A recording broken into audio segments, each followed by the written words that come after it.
Ni nak bagi tahu dekat abang-abang lori kat kisahlah. Mana yang kena sidai tu standby lah roti. Roti tak adalah kata orang tu lapar kalau kena sidai. Kalau macam isi barang lagi 1 jam dah termasuk dalam kilang. Roti. Tak adalah marah-marah. Tapi favorite aku roti kacang. Roti kelapa. Roti kelapa. Aku punya favorite roti kelapa lah. Habis lah. 2 minggu lepas aku beli. Hari ni baru habis. Sebab dia standby kan. 2 minggu lepas standby baru habis. Aku beli last kat Terengganu tu kot ni.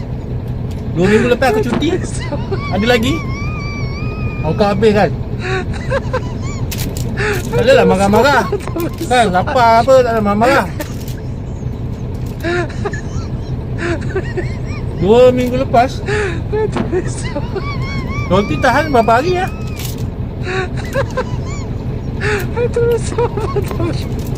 Mana tarikh tutup dia? Tarikh tutup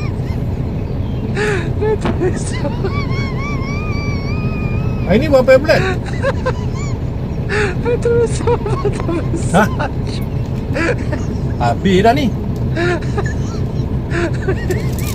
Mana tarikh tutup dia?